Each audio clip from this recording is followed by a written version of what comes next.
Hello, dear students. I welcome you all to the session of Management Accounting.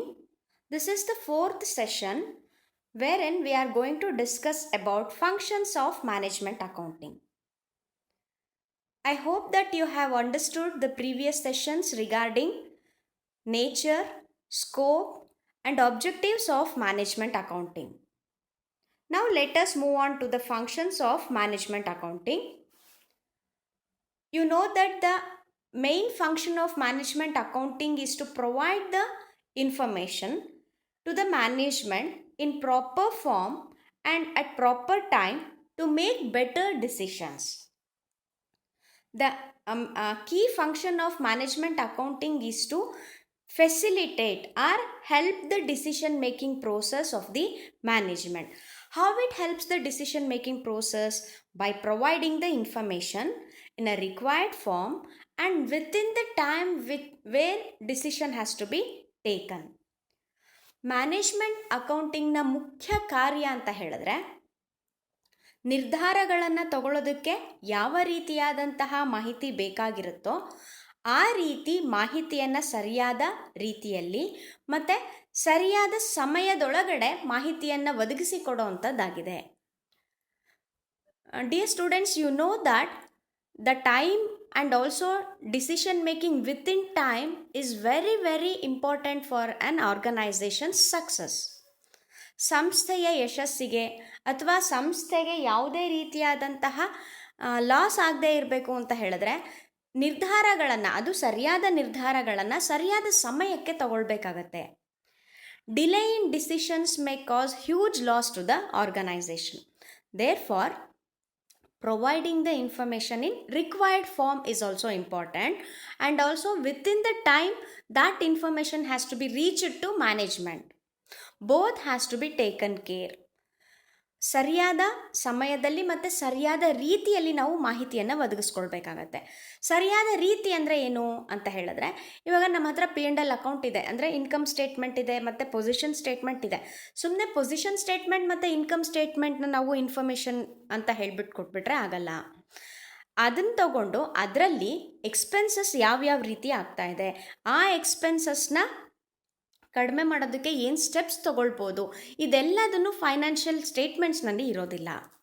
So utilising financial information which are there in financial statements, management accounting has to make another statement or has to prepare another form wherein that form is mainly for the purpose of fulfilling the decision making function. Income ಸ್ಟೇಟ್ಮೆಂಟಲ್ಲಿ, position ಸ್ಟೇಟ್ಮೆಂಟಲ್ಲಿ ಯಾವ ಮಾಹಿತಿ ಇರುತ್ತೋ ಆ ಮಾಹಿತಿಯನ್ನು ಉಪಯೋಗಿಸ್ಕೊಂಡು ಆ ಮಾಹಿತಿಯ ವಿವರಣೆಯನ್ನು ಕೊಟ್ಕೊಳ್ತಾ ಆ ಮಾಹಿತಿ ಯಾವ ನಿರ್ಧಾರ ತಗೊಳ್ಳೋದಕ್ಕೆ ಯಾವ ಮಾಹಿತಿ ಬೇಕು ಅಂತ ನೋಡಿ ಅಂಥ ಮಾಹಿತಿಯನ್ನು ಒದಗಿಸ್ಕೊಡೋ ಅಂಥದ್ದು ಮ್ಯಾನೇಜ್ಮೆಂಟ್ ಅಕೌಂಟಿಂಗ್ನ ಮುಖ್ಯವಾದಂತಹ ಕಾರ್ಯ ಆಗಿದೆ. We know that management accountant has to perform continuously collecting, processing, arranging, organizing, analyzing, interpreting and presenting the information to the management. See here, information is not only presented, information is collected, information is processed, or it has to be modified, arranged, and it has to be organized.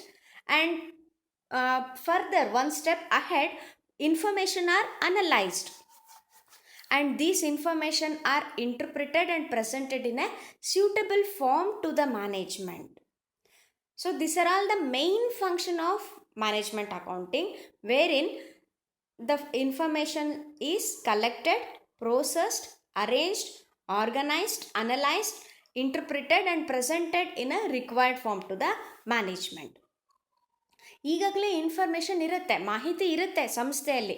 ಅದು balance ಶೀಟಲ್ಲಿ ಇರ್ಬೋದು, ಅಥವಾ P&L ಅಕೌಂಟಲ್ಲಿ ಇರ್ಬೋದು, ಅಥವಾ ಇನ್ಯಾವುದೋ ರೆಕಾರ್ಡ್ಸ್ನಲ್ಲಿ ಇರ್ಬೋದು, ಅಥವಾ ಅದು ಕ್ವಾಂಟಿಟೇಟಿವ್ ಇನ್ಫಾರ್ಮೇಷನ್ನೇ ಆಗಿರಬೇಕು ಅಂತಲೂ ಇಲ್ಲ, ಕ್ವಾಲಿಟೇಟಿವ್ ಇನ್ಫಾರ್ಮೇಷನ್ನೂ ಆಗಿರ್ಬೋದು. ಆ ಇನ್ಫಾರ್ಮೇಷನ್ನೆಲ್ಲ ಕಲೆಕ್ಟ್ ಮಾಡಿ ಅದನ್ನು ಸರಿಯಾಗಿ, ಕೆಲವು ಇನ್ಫಾರ್ಮೇಷನ್ ಬೇಕಾಗಿರುತ್ತೆ, ಕೆಲವು ಇನ್ಫಾರ್ಮೇಷನ್ನು ಬೇಡದೇ ಇರೋದಿರುತ್ತೆ, ಅದನ್ನು ಸ್ಯಾಗ್ರಿಗೇಟ್ ಮಾಡೋ ಅಂಥದ್ದು ಮತ್ತು ಅದನ್ನು ಸರಿಯಾಗಿ ಅರೇಂಜ್ ಮಾಡೋದು. ಟೇಬಲ್ ಫಾರ್ಮಲ್ಲಿ ಇರ್ಬೋದು ಅಥವಾ ಇನ್ಯಾವುದಾದ್ರೂ ಫಾರ್ಮಲ್ಲಿ ಅದನ್ನ ಅರೇಂಜ್ ಮಾಡೋವಂಥದ್ದು, ಅದನ್ನ ಆರ್ಗನೈಸ್, ಯಾವುದಾದ್ಮೇಲೆ ಯಾವ್ದು ಬರಬೇಕು, ಯಾವ ಇನ್ಫಾರ್ಮೇಷನ್ನು ಡಿಸಿಷನ್ ಮೇಕಿಂಗ್ಗೆ ಫಸ್ಟ್ ಬೇಕಾಗುತ್ತೆ, ಆಮೇಲೆ ಯಾವ್ದು ಬೇಕಾಗುತ್ತೆ ಅಂತ ಅದನ್ನ ಆರ್ಗನೈಸ್ ಮಾಡೋ ಅಂಥದ್ದು. ಮತ್ತು ಇನ್ನೂ ಒಂದು ಸ್ಟೆಪ್ ಮುಂದೆ ಅಂತ ಹೇಳಿದ್ನಲ್ಲ, ಫರ್ದರ್ ಇನ್ನೂ ಏನು ಮಾಡ್ತಾರೆ ಮ್ಯಾನೇಜ್ಮೆಂಟ್ ಅಕೌಂಟೆಂಟ್ ಅಂತ ಹೇಳಿದ್ರೆ, ಆ ಇರೋವಂಥ ಇನ್ಫಾರ್ಮೇಷನ್ನ ಅನಲೈಸ್ ಮಾಡೋದು. ಫಾರ್ ಎಕ್ಸಾಂಪಲ್, ಇವಾಗ 3 ಇಯರ್ಸ್ದು ನಮ್ಮದು ಸೇಲ್ಸ್ ಡೇಟಾ ಇದೆ ಅಂತ ಇಟ್ಕೊಳ್ಳೋಣ. ಆ 3 ಇಯರ್ಸ್ ಸೇಲ್ಸ್ ಡೇಟಾ ಇಟ್ಕೊಂಡು ಅದನ್ನು ಅನಲೈಸ್ ಮಾಡಿ ಯಾವ ಝೋನಲ್ಲಿ ಜಾಸ್ತಿ ಇದೆ, ಯಾವ ಝೋನಲ್ಲಿ ಕಡಿಮೆ ಇದೆ, ಅಥವಾ ಯಾವ್ಯಾವ ಝೋನಲ್ಲಿ ಯಾವ ರೀತಿ ಪರ್ಫಾರ್ಮೆನ್ಸ್ ಆಗ್ತಾ ಇದೆ, ಯಾವ ಪ್ರಾಡಕ್ಟು ಜಾಸ್ತಿ ಹೋಗ್ತಾ ಇದೆ, ಈ ರೀತಿಯಾದಂತಹ ಅನಾಲಿಸಿಸ್ ಮತ್ತು ಇಂಟರ್ಪ್ರಿಟೇಷನ್. ಅನಾಲಿಸಿಸ್ ಮಾಡಾದಮೇಲೆ ಇಂಟರ್ಪ್ರಿಟೇಷನ್ ಇಲ್ಲ ಅಂದರೆ analysis is a waste. Therefore interpretation has to be done to the analysed facts. And again, these interpretations are presented in such a form to help the management to make the decisions in time. And now let us move on to the functions of management accounting. Management accounting ದು ಸುಮಾರು functions ಇದೆ. ಅದರಲ್ಲಿ ಕೆಲವು ಮುಖ್ಯವಾದನ್ನು ನಾವಿವತ್ತು ಚರ್ಚೆ ಮಾಡೋಣ. ಮೊದಲನೇದು planning and forecasting. We know that plans are the blueprints for the organization's route to reach the objective. ಈಗ ಹೇಗೆ ನಾವು ಯಾವ ದಾರಿಲಿ ಹೋಗಬೇಕು ಅಂತ ಮಧ್ಯ ನಮಗೆ ಏನು ರೂಟ್ ಬೋರ್ಡ್ಸ್ ಎಲ್ಲ ಇರುತ್ತಲ್ವ, ಅದೇ ರೀತಿ ಪ್ಲ್ಯಾನಿಂಗ್ ಮತ್ತು ಫೋರ್ಕಾಸ್ಟಿಂಗ್ ಹೆಲ್ಪ್ ಮಾಡುತ್ತೆ.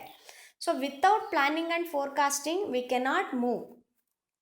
ಒಂದು ಪ್ಲ್ಯಾನ್ ಅಥವಾ ಫೋರ್ಕಾಸ್ಟ್ ಇಲ್ಲದೆ ಇದ್ದರೆ ನಾವು ಎಲ್ಲಿಗೆ ಹೋಗಬೇಕು, ಯಾವ ರೀತಿ ಹೋಗಬೇಕು ಅಂತಲೇ ಗೊತ್ತಿಲ್ಲದೆ ಇದ್ದರೆ ನಾವು ಅಲ್ಲಿ ರೀಚ್ ಆಗೋದೇ ಕಷ್ಟ ಆಗುತ್ತೆ.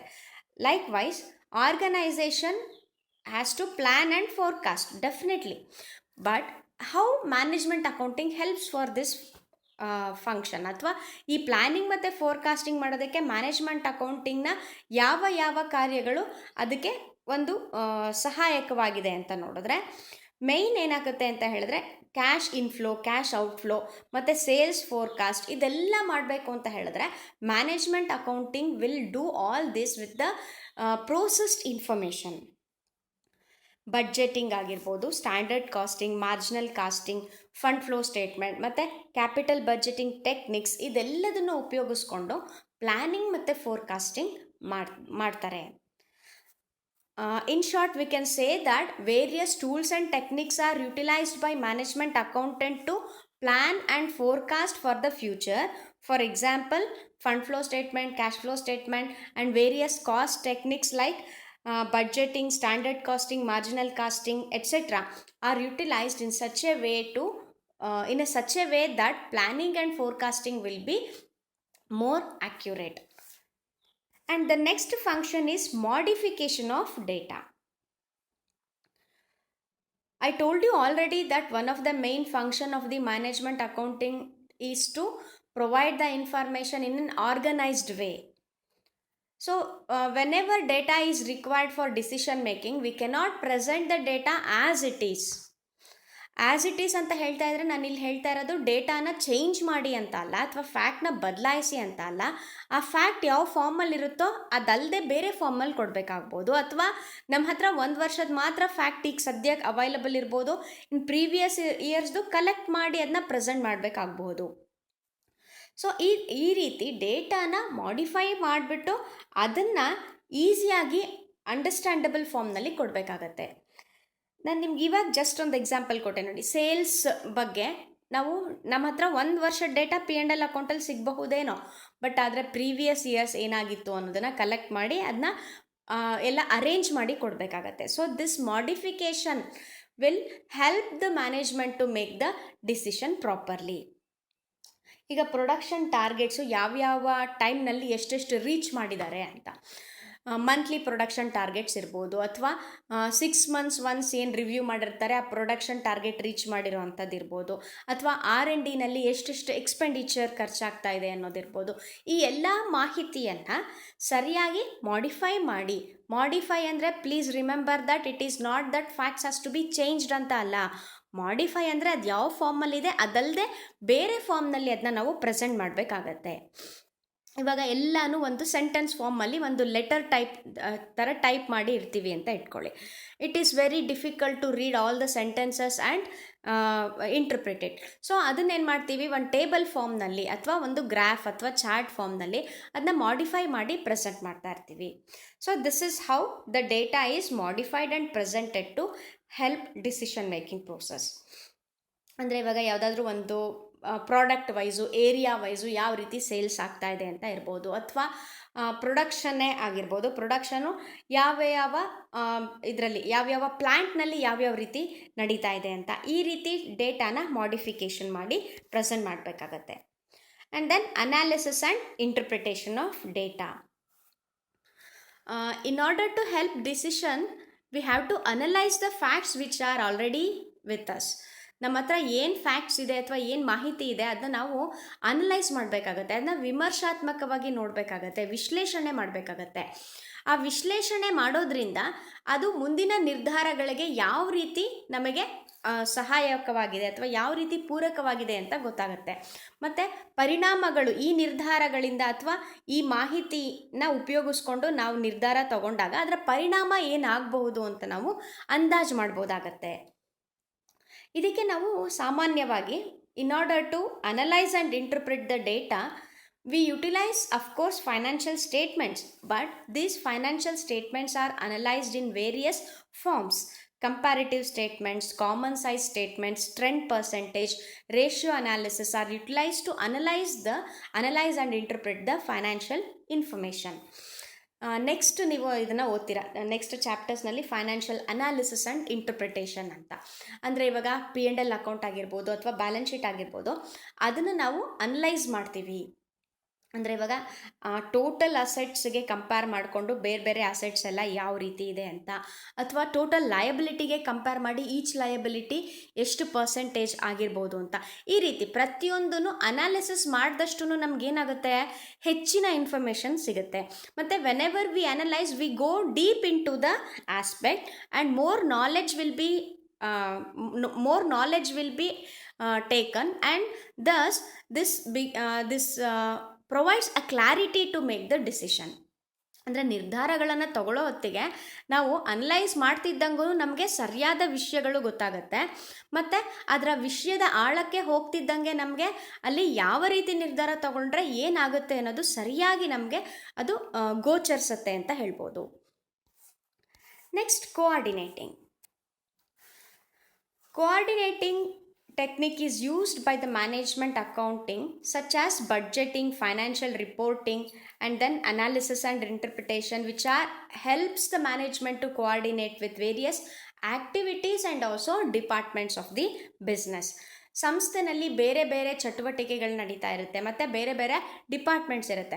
ಈ ಚಟುವಟಿಕೆಗಳನ್ನು ಮತ್ತು ಡಿಪಾರ್ಟ್ಮೆಂಟ್ಗಳ ಮಧ್ಯೆ ಒಂದು ಸಮನ್ವಯ ಸಾಧಿಸಬೇಕು ಅಂತ ಹೇಳಿದ್ರೆ ಅದನ್ನು ಒಂದು ಫೈನಾನ್ಷಿಯಲ್ ರಿಪೋರ್ಟ್ಸ್ ಮೂಲಕ ಅಥವಾ ಬಡ್ಜೆಟ್ಸ್ ಮೂಲಕ ಮತ್ತು ಅನಾಲಿಸಿಸ್ ಮತ್ತು ಇಂಟರ್ಪ್ರಿಟೇಷನ್ ಮೂಲಕ ಈ ಸಮನ್ವಯವನ್ನು ನಾವು ಸಾಧಿಸ್ಬೋದು.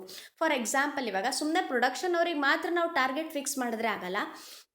ದೋಸ್ target has to be communicated to other departments. ಅಥವಾ ಇವಾಗ ಮಾರ್ಕೆಟಿಂಗ್ ಅಥವಾ ಸೇಲ್ಸ್ಗೆ ನಾವು ಟಾರ್ಗೆಟ್ ಫಿಕ್ಸ್ ಮಾಡ್ತಾ ಇದ್ದೀವಿ ಅಂತ ಹೇಳಿದ್ರೆ that has to be communicated to the entire organisation so that all the units of the organisation will work accordingly. And the next is controlling. Controlling is nothing but confirming whether everything is according to plan or not.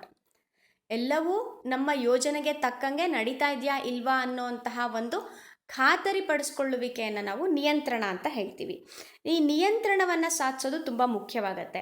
ಏಕೆಂದರೆ ಈ ನಿಯಂತ್ರಣ ಏನಾಗಿರುತ್ತೆ ಅಂತಂದರೆ it is a continuous process in an organisation. Controlling has to be performed continuously in order to correct the deviation at earlier stages only. ಅಂದರೆ ನಿಯಂತ್ರಣವನ್ನು ನಾವು ಸರಿಯಾದ ರೀತಿಯಲ್ಲಿ ಮತ್ತು ನಿರಂತರವಾಗಿ ಸಂಸ್ಥೆನಲ್ಲಿ ಮಾಡಬೇಕಾಗತ್ತೆ. ಇವಾಗ ಒಂದು ಟಾರ್ಗೆಟ್ ಏನೋ ಫಿಕ್ಸ್ ಮಾಡಿದ್ದೀವಿ ಅಂದರೆ daily we have to check it whether everything is going accordingly or not. ಅದು ಆಗಲಿಲ್ಲ ಅಂತ ಹೇಳಿದ್ರೆ ಇವಾಗ ಒಂದು 15 ದಿನ ಬಿಟ್ಟು ಇನ್ಯಾವತ್ತೋ ಮಾಡ್ತಾ ಇದ್ದೀವಿ ಅಂತ ಹೇಳಿದ್ರೆ ಅಲ್ಲಿ ಡಿವಿಯೇಷನ್ ಇದ್ದರೆ ಅದನ್ನ ಕರೆಕ್ಟ್ ಮಾಡೋಕ್ಕೆ ಏನು ಬೇಕಾಗುತ್ತೆ, ಜಾಸ್ತಿ ಟೈಮ್ ಬೇಕಾಗುತ್ತೆ, ಎಫರ್ಟ್ ಜಾಸ್ತಿ ಬೇಕಾಗುತ್ತೆ. So there will be waste of time. Therefore It has to be assured continuously that everything is according to plan. This is done with the help of standard cost accounting techniques ಆದ standard ಕಾಸ್ಟಿಂಗ್ನ ಮತ್ತು ಬೇರೆ ಬೇರೆ ಅನಾಲಿಸಿಸ್ನ ನಾವು ಇದರಲ್ಲಿ ಉಪಯೋಗಿಸ್ಕೊಳ್ತೀವಿ. And next thing is communication. Whenever analysis and interpretations are done, then these are communicated to management. Especially the main function of management accounting is to communication to internal authorities of the organization. ಸಂಸ್ಥೆಗೆ ನಾವು management ಅಕೌಂಟಿಂಗ್ನ help ಆಗಲಿ ಅಂತ management accounting ಕಾರ್ಯಗಳನ್ನ ಮಾಡ್ತಾ ಇರೋದು. ಅಂದರೆ ಇವಾಗ financial accounting ಏನಾಗುತ್ತೆ, ಫೈನಾನ್ಷಿಯಲ್ ಅಕೌಂಟಿಂಗ್ ಮಾಡೋದು ಸ್ಟ್ಯಾಚ್ಯುಟರಿ ಆಗಿರುತ್ತೆ, ಮತ್ತು ಅದನ್ನು ಯಾತಕ್ಕೋಸ್ಕರ ನಾವು ಮಾಡ್ತಾ ಇರ್ತೀವಿ, ಹೊರಗಡೆಯವ್ರಿಗೂ ನಾವು ಈ ಫೈನಾನ್ಷಿಯಲ್ ಇನ್ಫಾರ್ಮೇಷನ್ನ ಕೊಡಬೇಕಾಗಿರುತ್ತೆ, ಅದರ್ ಸ್ಟೇಕ್ ಹೋಲ್ಡರ್ಸ್ಗೂ ನಾವು ಫೈನಾನ್ಷಿಯಲ್ ಇನ್ಫಾರ್ಮೇಷನ್ ಕೊಡಬೇಕಾಗಿರುತ್ತೆ, ಅದಕ್ಕೆ ನಾವು ಮಾಡ್ತಾ ಇರ್ತೀವಿ. ಬಟ್ ಮ್ಯಾನೇಜ್ಮೆಂಟ್ ಅಕೌಂಟಿಂಗ್ ಹಂಗಲ್ಲ. Management accounting is purely for internal needs. ಅದು ಸಂಸ್ಥೆಯ ಒಳಗಡೆ ಇರುವಂತಹ ಸಂಸ್ಥೆಯ ಅಧಿಕಾರಿಗಳಿಗೆ ಸಹಾಯ ಆಗೋದಕ್ಕೋಸ್ಕರ ನಾವು ಮಾಡ್ತಾ ಇರೋವಂಥದ್ದು. ಆದರೂ ಕೂಡ ಕೆಲವು ಸಮಯದಲ್ಲಿ ಕೆಲವು ಆಸ್ಪೆಕ್ಟ್ಸ್ನ ನಾವು ಎಕ್ಸ್ಟರ್ನಲ್ ಪಾರ್ಟೀಸ್ಗೂ ಕಮ್ಯುನಿಕೇಟ್ ಮಾಡಬೇಕಾಗತ್ತೆ. So these communication are done with the help of reports. ಇವಾಗ ಏನು ಅನಾಲಿಸಿಸ್ ಮಾಡಿರ್ತೀವಿ, ಏನು ಇಂಟರ್ಪ್ರಿಟ್ ಮಾಡಿರ್ತೀವಿ, ಅದನ್ನ ರಿಪೋರ್ಟ್ಸ್ ಮೂಲಕ, ಆ ರಿಪೋರ್ಟ್ಸ್ನಲ್ಲಿ ಚಾರ್ಟ್ಸು ಅಥವಾ ಡಯಾಗ್ರಾಮ್ಸು, ಟೇಬಲ್ಸು ಈ ಥರ ಹಾಕ್ಬಿಟ್ಟು ಅದನ್ನು it will be in the understandable form and reports are presented to the management. Whenever reporting has to be done to the management, then it shows the skills of the management accounting and it shows the intelligence of management accountant. Management accountant ಯಾವ ರೀತಿ ತನ್ನ ಕೌಶಲ್ಯಗಳನ್ನ ಉಪಯೋಗಿಸ್ತಾ ಇದ್ದಾನೆ ಅನ್ನೋದು ನಾವು ಅವನು report ಮಾಡಿ ಅದು ಕಮ್ಯುನಿಕೇಟ್ ಮಾಡುವಾಗ, ಅದನ್ನು ಎಲ್ಲರಿಗೂ ಆ ವಿಷಯವನ್ನು ತಲುಪಿಸುವಾಗ ಯಾವ ರೀತಿ ಅದನ್ನು ರಿಪೋರ್ಟ್ ಮಾಡ್ತಾನೆ ಅನ್ನೋದ್ರ ಮೇಲೆ ನಿರ್ಧಾರ ಮಾಡ್ತೀವಿ. Use of qualitative information. One of the main speciality of the management accounting is that management accounting not only utilizes quantitative information but also qualitative information. There are so many aspects in an organization wherein qualitative information also matters much. For example, reputation of the business or any awards, recognitions received by the organization or anything updated which has been invented by an employee, all these things matters much for the decision making. Therefore qualitative information is also utilized by management accountant and it is furnished to the management and helpful in taking strategic decision. Management accounting helps to make strategic decisions like mergers, acquisitions or any other make or buy decisions, expansion programs. All these things will be guided with the help of the information that has been provided by management accounting. ಈಗ strategic decision ಅಂತ ಹೇಳಿದ್ರೆ ಯಾವಾಗಲೂ ಆ ನಿರ್ಧಾರಗಳನ್ನ ತಗೊಳ್ತಾ ಇರಲ್ಲ, ಅದು rare ನಿರ್ಧಾರ ಆಗಿರುತ್ತೆ. ಅಂದರೆ ಅದನ್ನು ನಾವು ಯಾವಾಗಲಾದರೂ ಒಂದೊಂದು ಸಲ ತಗೊಳ್ಳುವಂತಹ ನಿರ್ಧಾರ, ಅದಲ್ಲದೆ ಅದರ ಇಂಪ್ಲಿಕೇಶನ್ನು ತುಂಬ ಇರುತ್ತೆ. Strategic decision we call it a strategic because it decides the survival and success of the organisation. ಸಂಸ್ಥೆಯ ಉಳಿವು ಮತ್ತು ಯಶಸ್ಸನ್ನು ನಿರ್ಧಾರ ಮಾಡುವಂತಹ ಒಂದು ಕಾರ್ಯಗಳಾಗಿರುತ್ತೆ. ಉದಾಹರಣೆಗೆ ಬೇರೆ ಕಂಪನಿ ಜೊತೆ ಟೈಅಪ್ ಮಾಡ್ಕೊಳ್ಳೋವಂಥದ್ದಾಗಿರ್ಬೋದು, ಅಥವಾ ನಮ್ಮ ಯೂನಿಟ್ನ ಎಕ್ಸ್ಪ್ಯಾನ್ಷನ್ ಮಾಡಬೇಕು ಅಂತಂದರೆ, ಇವಾಗ 5000 ಕೆಪಾಸಿಟಿ ಯೂನಿಟ್ಸ್ನ ನಾವು ಇವಾಗ ಪ್ರೊಡ್ಯೂಸ್ ಮಾಡ್ತಾ ಇದ್ದೀವಿ. Now we are moving towards 10,000 ಅಥವಾ 8,000 ಈ ಥರ ನಾವು ಸೇಲ್ಸ್ ಆಗಿರ್ಬೋದು ಅಥವಾ ಇನ್ಯಾವುದೇ ರೀತಿಯಾದಂತಹ ಎಕ್ಸ್ಪ್ಯಾನ್ಷನ್ ಆಗಿರ್ಬೋದು, ಆ ಎಕ್ಸ್ಪ್ಯಾನ್ಷನ್ ಪ್ರೋಗ್ರಾಮ್ನ ಯಾವ ರೀತಿ ಮಾಡಬೇಕು, ಈ ಎಲ್ಲ ಸ್ಟ್ರಾಟಜಿಕ್ ಡಿಸಿಷನ್ ತಗೊಳ್ಬೇಕು ಅಂದಾಗ ಮ್ಯಾನೇಜ್ಮೆಂಟ್ ಅಕೌಂಟೆಂಟ್ನ ರೋಲು ತುಂಬ ಮುಖ್ಯ ಆಗತ್ತೆ. Management accounting has to furnish so much information and so much analysis and interpretation is required. ನಾವು ಏನು ಹೇಳ್ತೀವಿ 360 ಡಿಗ್ರಿ ಅಂತ ಹೇಳ್ತೀವಲ್ಲ, ಅಂದರೆ ಇನ್ ಆಲ್ ಆ್ಯಂಗಲ್ಸ್ ಅಂತ, ಆ ಥರ 360 degree analysis and interpretation has to be provided because one single decision will decide the future of the organisation. So ಈ ಥರ ಸ್ಟ್ರಾಟಜಿಕ್ ಡಿಸಿಷನ್ ತಗೊಳ್ಬೇಕು ಅಂದಾಗ ಕೂಡ ಮ್ಯಾನೇಜ್ಮೆಂಟ್ ಅಕೌಂಟಿಂಗು ಬೇರೆ ಬೇರೆ ರೀತಿಯ ಅನಾಲಿಸಿಸ್, ಇಂಟರ್ಪ್ರಿಟೇಷನ್, ಇನ್ಫಾರ್ಮೇಷನ್ ಪ್ರೊವೈಡಿಂಗ್ ಮೂಲಕ ಹೆಲ್ಪ್ ಮಾಡುತ್ತೆ. and then supplying information to various levels. We know that there are various levels in the management, that is lower level management, mid level management and top management. ಈ ಎಲ್ಲ ಲೆವೆಲ್ಸ್ಗೂ coordinate ಮಾಡ್ತಾ ಅದಷ್ಟಕ್ಕೂ information provide ಮಾಡಬೇಕಾಗತ್ತೆ. It is not just that management accounting has to give information to management, so it is concern with top management. No, it is the misconception. Though it is for top management, communication sometimes in the form of authority, it flows to middle level management and also lower level management.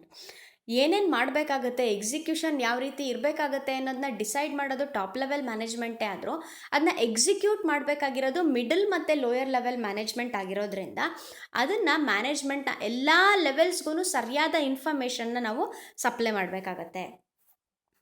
And special studies. Sometimes special surveys are conducted by management accounting. ಇವಾಗ ಯಾವುದೋ ಒಂದು ಪ್ರಾಡಕ್ಟ್ನ ನಾವು launch ಮಾಡೋಕ್ಕೆ ಹೋಗ್ತಾ ಇದ್ದೀವಿ, ಅದ್ರ ಬಗ್ಗೆ ನಮಗೆ ಸರಿಯಾದ ಮಾಹಿತಿ ಇಲ್ಲ, ಮಾರ್ಕೆಟ್ನಲ್ಲಿ ಅದು ಯಾವ ರೀತಿ ಆ ಪ್ರಾಡಕ್ಟ್ನ ರಿಸೀವ್ ಮಾಡ್ತಾರೆ ಅನ್ನೋದಕ್ಕೆ ಮಾರ್ಕೆಟ್ ಸ್ಟಡೀಸ್ನ ಮಾಡಬೇಕಾಗತ್ತೆ. ಈ ಥರ just I gave the example. ಅಥವಾ ಇನ್ಯಾವುದಾದ್ರೂ ಒಂದು ಫೈನಾನ್ಷಿಯಲ್ ಡಿಸಿಷನ್ ತೊಗೊಳ್ಬೇಕಾಗಿರುತ್ತೆ, ಅದಕ್ಕೆ ಸ್ಪೆಷಲ್ ಏನಾದರೂ ಒಂದು ಇನ್ಫಾರ್ಮೇಷನ್ ಬೇಕಾಗಿರುತ್ತೆ, ಸ್ಪೆಷಲ್ ಸ್ಟಡೀಸ್ ಬೇಕಾಗಿರುತ್ತೆ. ಇಲ್ಲ ಇನ್ಯಾವುದೋ ಇನ್ವೆಸ್ಟ್ಮೆಂಟ್ ಡಿಸಿಷನ್ ತೊಗೊಳ್ಬೇಕಾಗಿರುತ್ತೆ, ಅಥವಾ ಸ್ಟಾಕ್ ಮಾರ್ಕೆಟ್ನ ಟ್ರೆಂಡ್ನ ಯೋಚನೆ ಮಾಡಬೇಕಾಗಿರುತ್ತೆ, ಇಲ್ಲ ಎಕ್ಸ್ಪೋರ್ಟ್ಸ್ದು ಯಾವ ರೀತಿ ಎಕ್ಸ್ಪೋರ್ಟ್ಸ್ ನಮ್ದು ಇದೆ ಅಂತನೋ, ಅಥವಾ ಎಕ್ಸ್ಪೋರ್ಟ್ನ ಎಕ್ಸ್ಪ್ಯಾನ್ಷನ್ ಮಾಡೋದಕ್ಕೆ ಯಾವ ಕ್ರಮ ತೊಗೊಳ್ಬೇಕಾಗತ್ತೆ. ಈ ರೀತಿಯಾದಂಥ ಸ್ಪೆಷಲ್ ಸ್ಟಡೀಸ್ನ ಮಾಡೋದಕ್ಕೆ ಮತ್ತು ಸ್ಪೆಷಲ್ ಸರ್ವೇಸ್ನ ಕಂಡಕ್ಟ್ ಮಾಡಿ ರಿಪೋರ್ಟ್ನ ಮ್ಯಾನೇಜ್ಮೆಂಟ್ ಅಕೌಂಟಿಂಗ್ ಕೊಡುತ್ತೆ. And then tax administration. This is the very important function of the management accountant, where management accountant has to analyze the various options available for tax holidays. ಬೇರೆ ಬೇರೆ tax benefits ಯಾವುದಿದೆ, subsidies ಯಾವುದಿದೆ ಅಂತೆಲ್ಲ ಅವನಿಗೆ knowledge ಇರಬೇಕಾಗತ್ತೆ, ಮತ್ತು ಇದನ್ನು ಸರಿಯಾಗಿ ಉಪಯೋಗಿಸ್ಕೊಳ್ಬೇಕಾಗತ್ತೆ. And he has to see that every tax liability is fulfilled within time, and he has to make sure that no penalties or fines are put on the delays. ಯಾವುದೇ ರೀತಿಯಾದಂಥ ಫೈನು ಪೆನಾಲ್ಟಿ ಆಗದೇ ಇರೋ ಥರ ಮತ್ತು ಅದನ್ನ ಸರಿಯಾದ ಟೈಮ್ನಲ್ಲಿ ಆ ಟ್ಯಾಕ್ಸ್ ಲಯಬಿಲಿಟಿನ ಕಟ್ಟಿದೀವಾ ಇಲ್ವಾ ಅಂತ ಫುಲ್ಫಿಲ್ ಮಾಡ್ಕೊಳ್ಬೇಕಾಗತ್ತೆ. ಅದಲ್ಲದೆ ರಿಟರ್ನ್ಸ್ನ ಫೈಲ್ ಮಾಡೋದು, ಈ ರೀತಿಯಾದಂತಹ ಬೇರೆ ಬೇರೆ ಟ್ಯಾಕ್ಸ್ ರಿಲೇಟೆಡ್ ಫಂಕ್ಷನ್ಸ್ನ ಮ್ಯಾನೇಜ್ಮೆಂಟ್ ಅಕೌಂಟಿಂಗ್ ಅಥವಾ ಮ್ಯಾನೇಜ್ಮೆಂಟ್ ಅಕೌಂಟೆಂಟ್ ಮಾಡಬೇಕಾಗತ್ತೆ. And then select the source of finance. Whenever organization has to decide about the financing aspects or financing alternatives, then whether to go for equity, whether to go for debt, if debt, what are all the sources, what are all the alternatives available for debt, all these things will be information related to these aspects are provided to management. And the next is fix the target for the future. Of course, it is one of the function under planning and forecasting, but still target fixing is done with the help of management accounting, where each department is given targets, each employee is given the role and also the target, so that accountability, responsibility and authority will be more clear and everything will be done within time. So these are all the functions of management accounting. Now let us sum up. In this session we discussed about functions of management accounting. There are various functions of management accounting, but still the main functions of management accounting is to collect, organize, present, analyze, interpret the information to the management. Here information may be either qualitative or quantitative, but in the majority of the cases information will be quantitative or financial information. In order to manage an undertaking efficiently, the necessary prerequisites are properly drawn out plan, optimum utilization of human resources, communication and cooperation among different departments, and a suitable control system to monitor the affairs of an organization. For this purpose, management accountant is required to present the information to the management in a required form and within the needed time. Hope you understood this session and we shall meet in the next session. Thank you. Thank you, one and all.